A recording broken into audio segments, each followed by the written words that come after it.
Happy New Year. Happy USC Fall Campers. USC opened Fall Camp yesterday, and I have everything you need to know on this episode of Locked on USC. Plus, Coach Trumain Carroll, the new strength and conditioning coach, he's what we call a difference maker.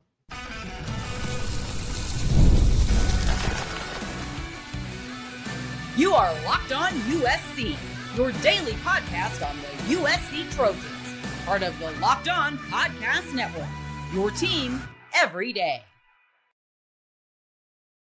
Fight on, everyone. I am your host, Mark Holkin, and thank you for making Locked on USC. It's part of the Locked on Network, your first listen every single day. Whether you watch the show on YouTube, you can pick a platform, you can download this podcast every time you watch, every time you listen. This show is always free. This show is always going to appreciate your support. Look, the calendar read July 30th. However, it feels like New Year's Day. You know what? Let me invite you in here. I got some video. Let me pull this up. I'm going to talk. You're going to watch as the team makes their way to practice. First day fall camp. So again, I'll talk. You listen and get to watch. I'll do my best to narrate for you. So again, July 30th, first day fall camp.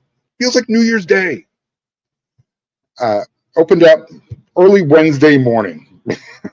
I have all the notes, all the observations from day one. That's why you're here. And let me tell you something. I feel my age every single day when I wake up in the morning.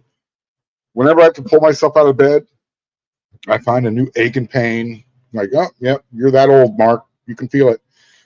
But when first day of fall camp rolls around, even though it starts at 7 a.m., which means I have to wake up at 5 a.m. so I could be at the office, this place you're looking at, by 6 a.m., I feel like a little kid again. I have a little bit extra pep in my step. I actually got to USC's campus at 5:30 in the morning. I was really close by. So I actually, I wasn't the first person there, but I actually beat the sun to its job. It was still dark when I got to USC's campus. So again, while I'm talking, you're watching you're either watching this on YouTube or on Fire TV. You get to watch these guys coming out of practice. So as you can see, the size. Maybe you can pick out if they're wearing their jersey number.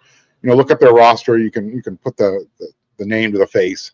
But one of the things you're going to notice, because one of my first things I noticed was the size of these guys that are coming out. And I'll talk about that more throughout the show, especially in the third segment. But I just wanted to give you guys a little bit of a taste, an appetizer of what the team looks like. Day one, they're just wearing the spider shells, bringing out their helmet shorts.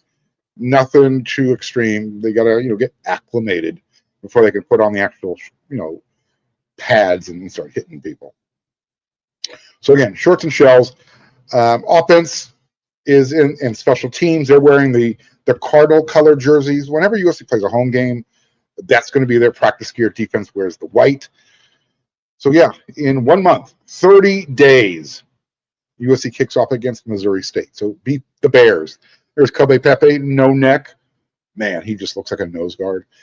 By getting there early as early as I do, I get to catch a lot of random observations, hear things, see things, and I can bring those things back here to pass on to you. So, the fans, I know you want to go to practice. I'm going to do my best to kind of make you feel like you were there. For example, getting there early, I get to see who's arriving, how they're arriving. Who's early, who's late, that type of stuff. Here's an example. Long snapper, Hank Pepper. By the way, look at the defensive line, the future defensive line. It's crazy. Hank Pepper, he showed up on his skateboard. He actually parked his car in the Downey parking lot and then had his own little conveyance to go that way. Not even a quarter of a mile. It wouldn't even be one lap around the track. But these guys, that's what they do. Constantly in motion. Anthony Lucas did a little bit different when he showed up. He double parked his car there along McClintock, right in front of Goo Gate. That's as you can see, that's the entrance that the players walk through to get to Howard Jones Field. So he parked his car right there. The security guys are watching, making sure nobody messes with his car. He goes down in the McKay Center locker room, picks up one of those motorized scooters, puts it in his car, drives his car to the parking lot, takes the scooter back to the locker room to get ready for practice. And I'm thinking to myself, come on, man. If I can do it, you can do it. The walk isn't that far. But this is the life of being a star football player. You get the perks. I don't. I'm not a star football player.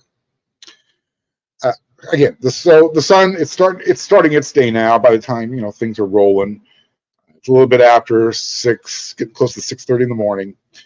And once the sun comes up, all of a sudden the scooter traffic, all the players, it starts to increase. It's like the 405 freeway during peak traffic hours. If you're from Southern California, you know exactly what I'm talking about. By the way, check out true freshman number 79, Elijah Vicona. Yeah, freshman. Crazy. Told you, size is amazing. So you've got all these scooters racing back and forth, going up and down the ramp, trying to get into practice, blah, blah, blah. One of the team equipment managers, he kind of abandoned his United Rentals flatbed equipment truck, cart, whatever you want to call it, right there in the middle of the path. You can see the Trojan sword there. Anyways, Kobe Pepe, no, not was it Kobe Pepe? No, Alani Noah, excuse me. He comes racing up the ramp on his scooter, and he literally almost T-boned that thing. I'm thinking, oh no, broken leg. Don't do it. Fortunately, he's pretty athletic, quick reaction. He made the 90-degree left turn before he ran into the thing.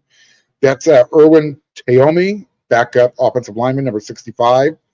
Pretty big as well. After about 20 minutes, they finally moved that thing. Finally. I was really glad because I was making sure I didn't want anybody to get hurt. By the way, if this is not a contrast in style, Elijah Page, number 72, Josiah Zamora, number 44, the big and small of the things. Looks like Josiah hired himself a bodyguard. All right, so at big conference media day in Las Vegas, I asked Coach Riley, about where he might look for some creative play calling ideas. By the way, Roman Marchetti, Cheese, friend of the show, he wasn't the only one. There was a few players there who bleached their hair. I'm going to see if I can find the backstory on that. Walter Matthews, tight end. Told you he's big. So Coach Riley kind of chuckled and, gave me one of those, standard coach speak answers. Anyways, I was wondering where he got some creative play calling. And I was thinking, I've got a play that I want to pass along to Coach Riley. From these untrained eyes to your trained eyes. After seeing Kobe Pepe, who, again, dude's got no neck. He's just one big, thick, powerful dude. And then the other guys that came out from the locker room, I was thinking to myself, why not? In my lifetime, I want to see a full house jumbo backfield. Give me that jumbo package in USC's backfield. All right? If it's near the goal line, I want to see that jumbo package back there featuring Kobe Pepe, Jamal Jarrett, Keyshawn Silver. I mean, look, the Bush push is legal right now, right? So anything that's 2 yards or less to the goal line, just do it. I have a feeling you're going to have a high success rate. What do you think, guys? Hit me up in the comments section. Let me know what you think about that. Because USC's got the personnel to do it. As far as who was able to participate in day one fall camp, USC doesn't really have anybody who's you have to be concerned about on Rehab Island. Coach Riley said that everybody has a pretty clean bill of health right now, but there are a few players that they're just kind of holding back. They're just limiting what they can do. That included guys like kicker Caden Chittenden. I have no idea. You have defensive tackle Carlon Jones. He's close. Safety D. Reddick, wide receiver Jacoby Lane. Riley said after practice, all those guys will be fully available here pretty soon in camp. Nothing even remotely close to long-term in that group, end quote. So there you go. My little editorial comment, I'm hoping that Carlon Jones is close to being ready because literally there are times where I forget to mention or even think about his name, that he's on the roster. He was one of the prize guys that USC brought in 2024. Got to get him ready. Offensive lineman DJ Wingfield, he was dressed in civilians. Unfortunately, right now he's suing the NCAA. He wants to play this year. He wants to earn that $210,000 that he's standing to lose. I'll keep you updated on that progress, see where it goes. I wait for it every practice. It's how Jacoby lets everyone know he's ready, right? When he walks through Goo Gate, all of a sudden you hear this primal scream, and you know it's Jacoby Lane. You know it's time to practice. He did it again. And even though he was limited with his participation day one, that didn't mean that was going to stop him from coaching up the guys. And it wasn't just the wide receivers. He also got a little chirpy with the running backs. Just wants to make sure everybody's doing the right thing the right way. Check out DJ Harvey there. Check out the academic All-American wall. Not academic, I'm sorry. USC's All-American wall, the plaques. I noticed that. I'm going to talk about that in my takeaway. One of my takeaways. So Jacoby, he was barking when necessary. He was pumping up the guys as well. He found that balance that he needed. What I really liked is when he was coaching the guys up, during those air routes that the wide receivers, running backs, tight ends run with the quarterbacks, he was making sure no one was just, rounding off their route. Everything had to be crisp. Plant that foot, make a good, clean cut. No false steps were allowed. Hand placement, where you're putting your hands, how you're putting your hands, where the pass is, et cetera, et cetera. So again, I love the maturity that he was displaying. To me, that's what's been missing from his game. And once Jacoby puts that all together, sky's the limit for that guy. Really is. Some things are never going to change when it comes to USC practice, and I love consistency. I love Eric Gentry. New year, same story. He's always going to be one of the last guys ready, hitting the practice field, coming out of the locker room. You'll notice here at the end of this video, he's the last guy up. Like I said, new year, same story. But I want to be fair, and because I'm not throwing shade at Eric. He's probably in there getting his body ready, whatever, maybe watching film. Doesn't matter. Whatever he's doing in there, he's still one of the team leaders. By the way, number 25, that is freshman running back Harry Dalton. He looks the part already.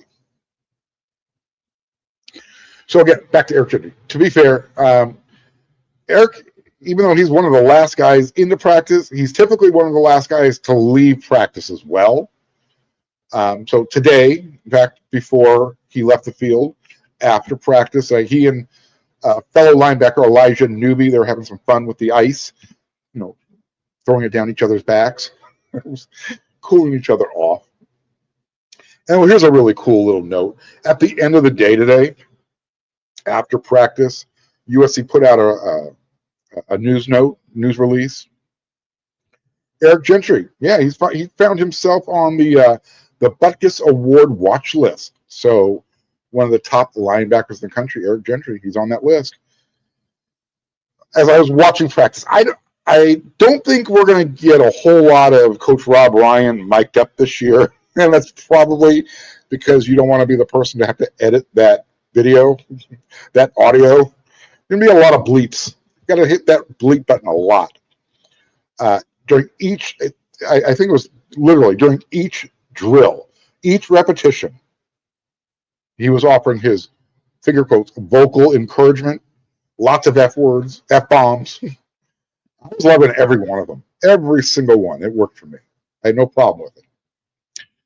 What I'll do, you're seeing this today, the guy's coming out. Thursday, the media is not invited to practice, but on Friday, we'll be back out there again. And there's Eric Gentry. Speak of the devil. We actually get to watch all of practice. So I'll have some new notes and observations.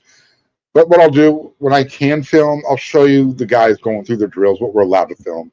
And I'll put that up next on the one of the next episodes of Locked on USC. So you'll get a taste of that as well.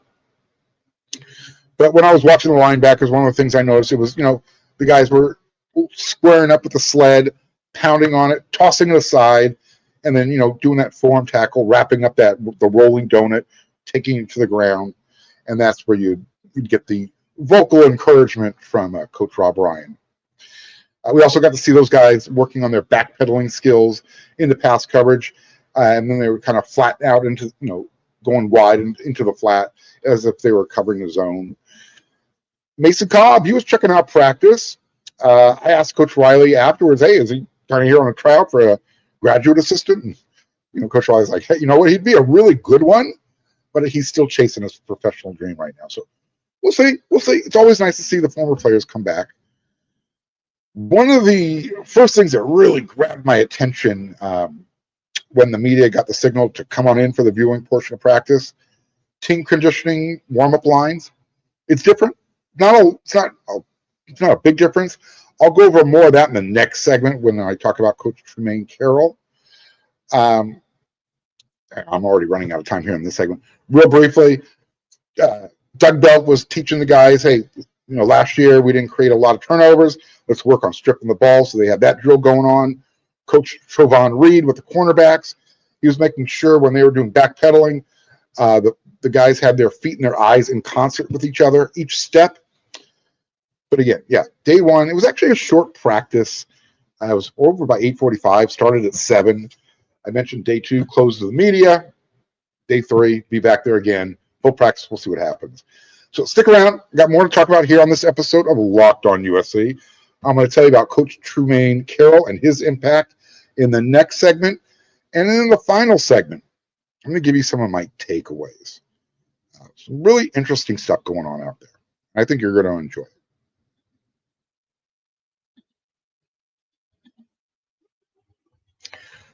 When I'm on top of my hydration game, I notice everything works better.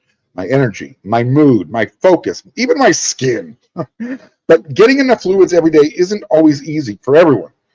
But I found something that makes it easy.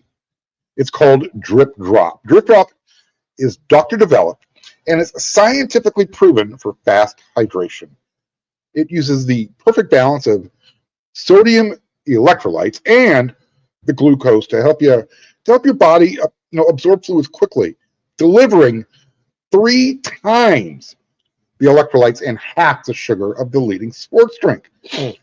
Look, I already drink a lot of water every day, so staying hydrated is natural to me, but now it tastes good too. I just grab one of my favorite flavored powders. It's a package. Open the pouch, pour it in, mix, drink. It's that easy. Right now, Drip Drop is offering Locked On listeners 20% off your first order. Just head to dripdrop.com and use promo code LOCKEDONCollege. That's dripdrop.com, promo code LOCKEDONCollege for 20% off. Excuse me. All right, so Coach True, dude is different. He's very different than Benny Wiley. He's more like Coach Ed Orgeron. He's loud. He likes his whistle. He commands respect. Interesting enough, though, even though he and Benny Wiley are different, after practice, I asked Coach True, I said, who was your role model? Who was your role model? Some of your mentors that kind of helped lead you down this path. And he actually mentioned Benny Wiley, one of the first names out of his mouth. So I found that really interesting. I've been telling you about some of the anecdotes I've heard from the players and other various sources during this entire offseason. Coach True is a stickler for details, doing it the right way. Here's another anecdote. So the first day that Trumain Carroll took over as USC's strength and conditioning coach, the team was actually supposed to run half gassers.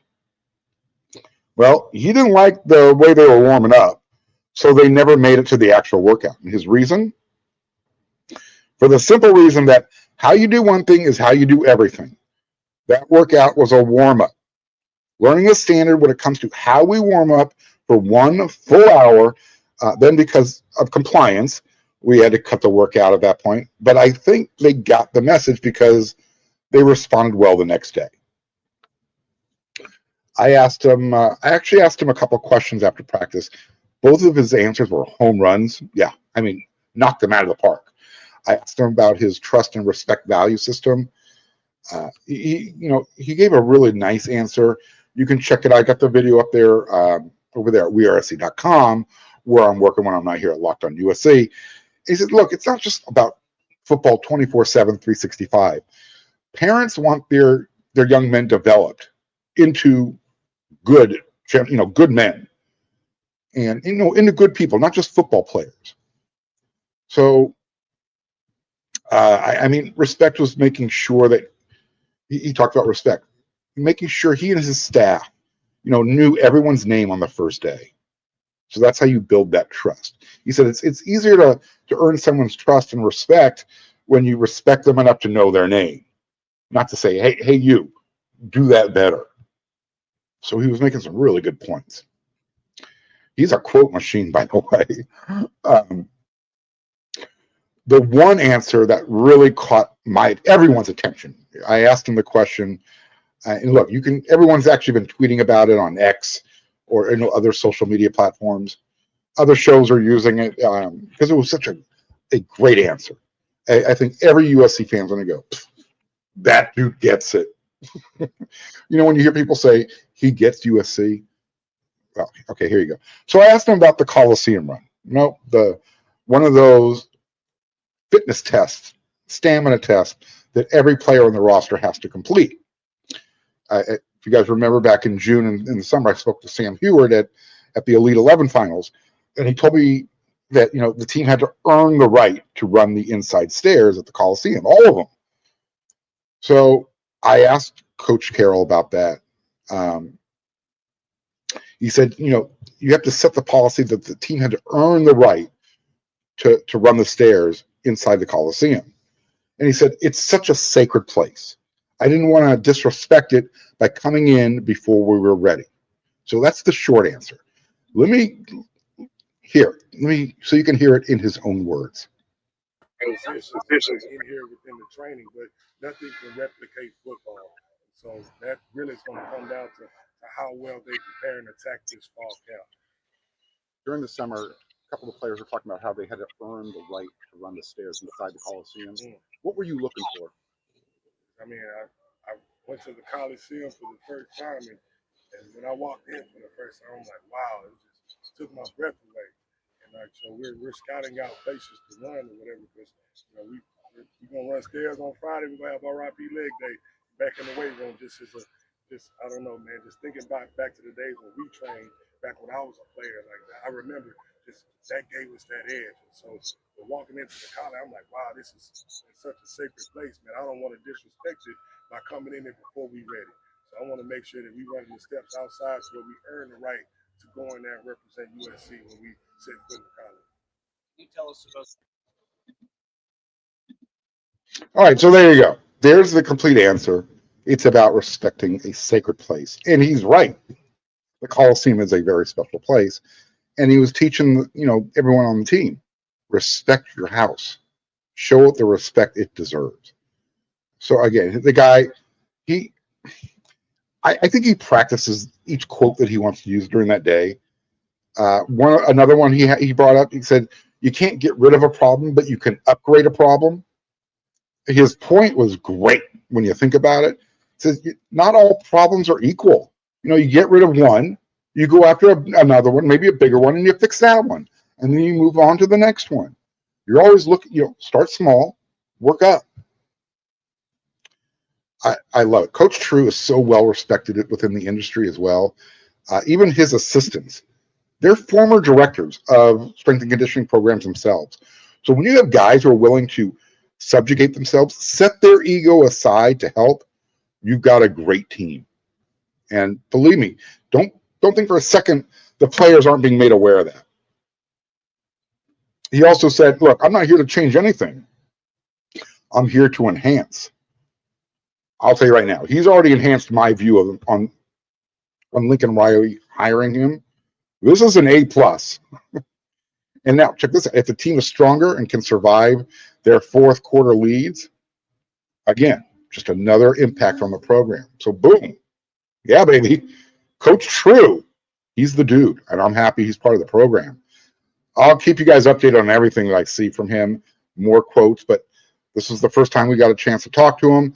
I don't know when the next time will be, but I guarantee you his name's going to come up quite often as you watch this team to progress and develop, getting ready for the season. All right, one more segment to go. I'll give you just a few more takeaways before we get out of here.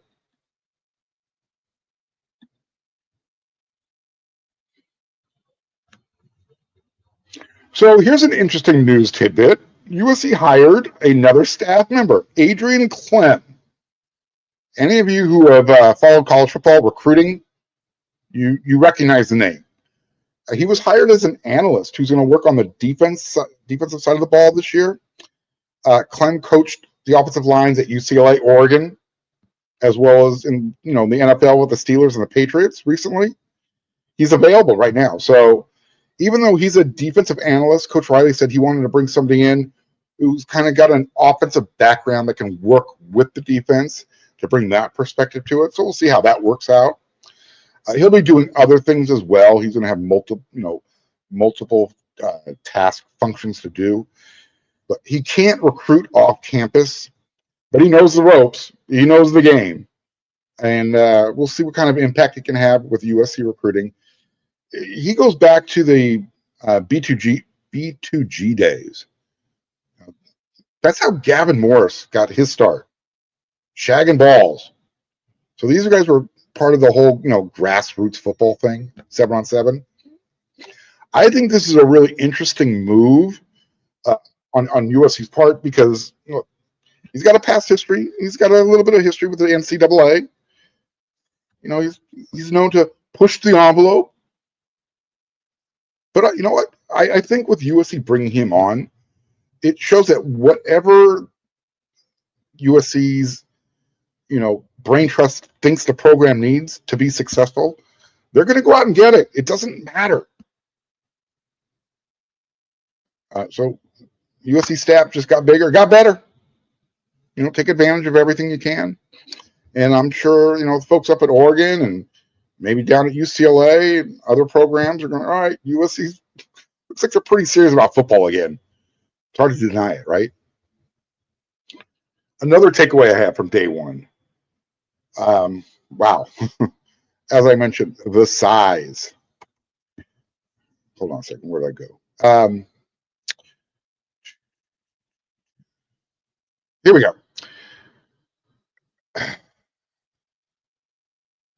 The size of the incoming class. I apologize for that dramatic pause there. Kind of lost my place here. So when you were watching the guys walking in to practice, you probably saw Floyd Bucard, Gus Cordova, Cash Jacobson, Jakeem Stewart, Jaden Ramos, and you're thinking the future's bright, right? It is. And then that's the size of freshmen. And then on the other side of the line of scrimmage, you saw Erwin Taomi. I mean, he's one gargantuan human being, 6'4", 360. He doesn't look fat. Doesn't look sloppy. Here's another one who doesn't. And he's a true freshman. Elijah Vicona, 6'8", 385 pounds. He doesn't look, sloppy. He's got some definition to him already. Remember last year, Elijah Page, when he walked out day one of fall camp, everyone was describing him as, that's a unit. Just, you look at him and you're like, that's impressive. Well, what's bigger than a unit? Because Elijah Vicona is bigger, and he's a true freshman. I cannot wait to see what that body looks like one full year into the program, and especially with Coach True molding that. And it's not just about the size that USC brought in and getting developed. There's depth everywhere. Doesn't matter which position group. Defensive line, linebacker, safety, cornerback, offensive side of the ball. Plenty of guys in that offensive line room. You got plenty of running backs, wide receivers, tight ends. You've got a well-balanced roster. The only thing you don't have multiple kickers anymore. That's okay. You like the ones you have. Coach Riley was asked about standouts after day one. He mentioned a few names, Kennedy Urlacher, Chasen Johnson, Eric Gentry. But he also said, look, the pads aren't on right now. So it's hard to gauge the guys, really. You can't really even talk about the defensive line, offensive line guys, not until the pads come on. And since I don't think I remember him mentioning any offensive players, I'm going to surmise that the defense had the better day, or at least caught his attention in a good way. Whatever that means. Again, it's day one. Let's not read too much into guys who stood out. I mentioned DJ Harvey. One of the takeaways that I saw, these are the things that I'm looking for, is how much do you love the game? Do you respect the game? The guys who came before you. DJ Harvey, he's taking a few minutes. He was looking at the All-American wall, the plaques, and you can almost hear the voice inside his own head saying, "You know what? You're next, DJ." That's the type of mentality that you want on your roster, and he brings that to the room, brings that to the locker room. So there you go. Those are some of my early takeaways from day one fall camp. Oh, I mentioned some differences with strength and conditioning. Not a whole lot of skip and stretching anymore. It's now, you still have the offense on one side, defense on the other side. So you got White, Cardinal, but there's more stretching going on. There's more Chris Carlisle type of strength and conditioning. Old school vibe from high school, when you're ready to transition from the left to your right, you get that rhythm clap to transition. It was just the little things. Special teams, the specialists, even they were part of the group. In the past, like last year, you would have Coach Anthony Jones Jr. and Luke Heward, Ryan Doherty. They were working with the return guys, the jugs machines, the kickers, the punters. Not this time. I'll see actually how those guys practice on Friday. I'll bring that news to you. We'll do a special report, whatever. I don't know. But yeah, there will be an extra episode of Locked on USC this week. So how's that? That's it for this episode. There's a lot of news going on. I can't fit it into one show. I'll be back again tomorrow with another episode of Locked on USC. Don't forget, when you're done making Locked on USC your first listen every day, don't forget about the Portal Show with Brian Smith on the Locked On channel on YouTube. He'll tell you about everything going on in college football. And get on over there to wearesc.com. Got all the written content. You got my full written notes and observations report. Not everything was talked about here. You got other takeaways. Don't forget, Brett Colajay is getting ready to announce. There's so much coming down the pipe. That's why you want to make Locked on USC your first listen every single day. If you're watching on YouTube, hit that subscribe button. Smash that thumbs up. Hit me up with your comments. Click that bell notification so you don't miss another episode. So until then, everyone, you know what to do.